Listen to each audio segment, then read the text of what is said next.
Hello to all. Today we will discuss about gamma functions. Basically gamma function is a part of integral calculus. जैसे कि आपने beta function पढ़ा है वैसे ही अगला क्या है आपका गामा फंक्शन है। Beta function and gamma functions बहुत कुछ एक दूसरे के साथ सिमिलरिटी है। क्लियर है? मीन्स आप एक दूसरे को कन्वर्ट करते हो, एक दूसरे के बीच रिलेशन निकालते हो, लेकिन ये होता क्या है? होता क्या है के लिए हम देखते हैं कि गामा फंक्शन डिफाइन कैसे किया जाता है।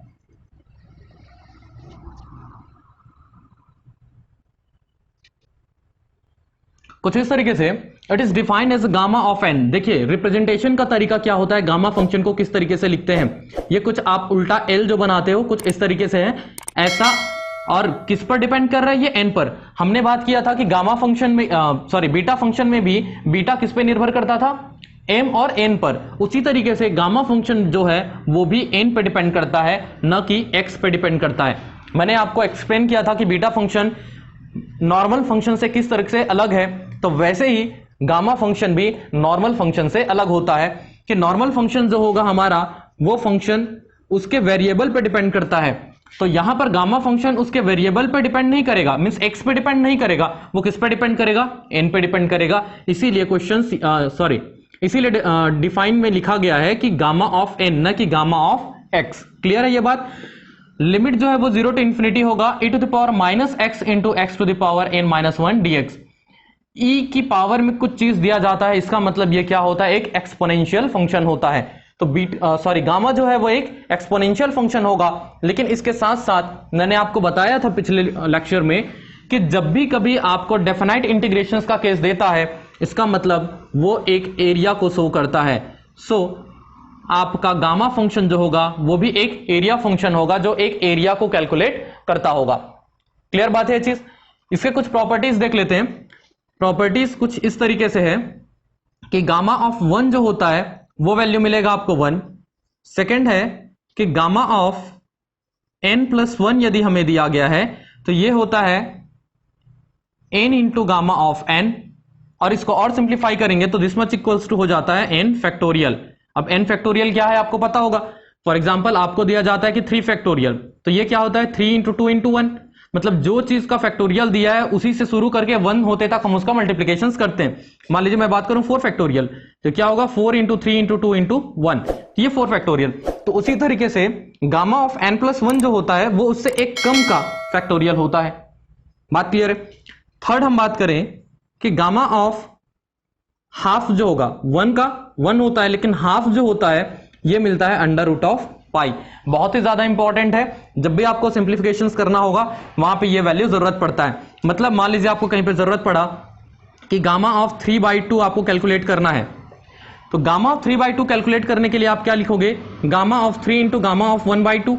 और गामा ऑफ 3 जो होता है, आप देखिए जो n प्लस 1 होता है उससे एक कम का फैक्टोरियल, मतलब 3 है तो उससे एक कम का फैक्टोरियल मींस 2 फैक्टोरियल हो जाएगा। और गामा ऑफ 1/2 का वैल्यू होता है अंडर रूट ऑफ पाई।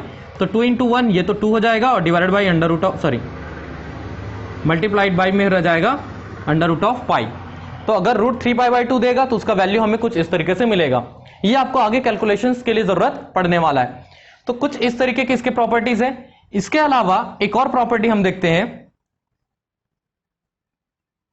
वो है gamma of n is equals to, आप लिख सकते हो फ्रॉम इंटीग्रेशन 0 टू 1, और ये हो जाएगा log of 1/y whole to the power n minus 1 dy। कुछ इस तरीके से हम लिखते हैं। मतलब जैसा कि हमने बीटा फंक्शन जो हमने पढ़ा था, बीटा फंक्शन को भी आप कंफ्यूज नहीं होंगे। बीटा फंक्शंस m, n जो होता है इंटीग्रेशन फ्रॉम 0 टू 1, ये होता है x to the power n minus 1 in bracket 1 minus x to the power m minus 1 dx। कुछ इस तरीके से होगा बीटा फंक्शन। तो बीटा फंक्शन में जो इंटीग्रल का जो लिमिट जो रहता है वो लिमिट होता है 0 से 1 के बीच में, और यहां पे जो होता है वो होता है 0 से इन्फिनिटी के बीच में। तो हमको जब वापस इस लिमिट में यदि लेकर आना है तो गामा फंक्शन को भी हम लिख सकते हैं 0 to 1 log 1/y power n minus 1 into dy। Clear बात है? तो ये एक और फॉर्मूला है जो जनरली आपको एग्जाम में प्रूफ करने के लिए पूछा जाता है।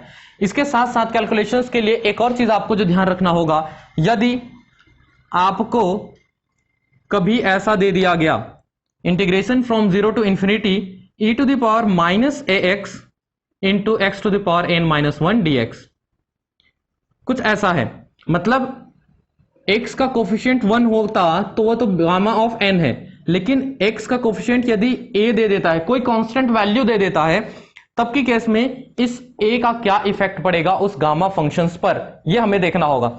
ऐसा अगर कंडीशन आता है देन डेफिनेटली आपका जो है ये a के कारण यहां पे जो कांस्टेंट रहेगा वो बाहर आ जाएगा और उसके पावर में रहता है n, क्योंकि ये n तो फिक्स है आपका, क्लियर बात है।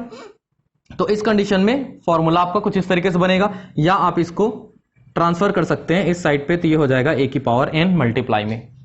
तो जैसा भी हो, ये फॉर्मेट और ये चीजें, ये आपका इसके कैलकुलेशंस में सबसे ज्यादा इंपॉर्टेंट है और जो कि काम आने वाला है। तो ये तो था गामा फंक्शन और उस पर बेस्ड उसके प्रॉपर्टीज।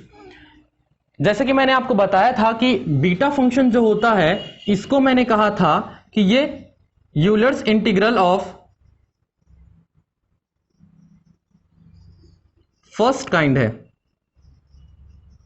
तो उसी तरीके से गामा फंक्शन जो होता है वो होता है Euler's integral of second kind. Beta first kind है और गामा जो होता है वो सेकंड काइंड होता है, क्लियर बात है। क्योंकि कभी कभी क्वेश्चन में बीटा गामा ना बोल के वो इस टर्म्स में यदि बोलता है तो आपको पता होना चाहिए कि Euler's integral of first kind beta को बोलते हैं एंड सेकंड काइंड की यदि बात करेगा तो वो गामा को बोलते हैं। तो बीटा एंड गामा का इंट्रोडक्शन पार्ट जो है वो सिर्फ इतना ही है। इस पर बेस्ड जो क्वेश्चंस हैं वो हम अगले लेक्चर में कवर करेंगे। अभी के लिए बस इतना ही। Stay safe, keep learning, thank you.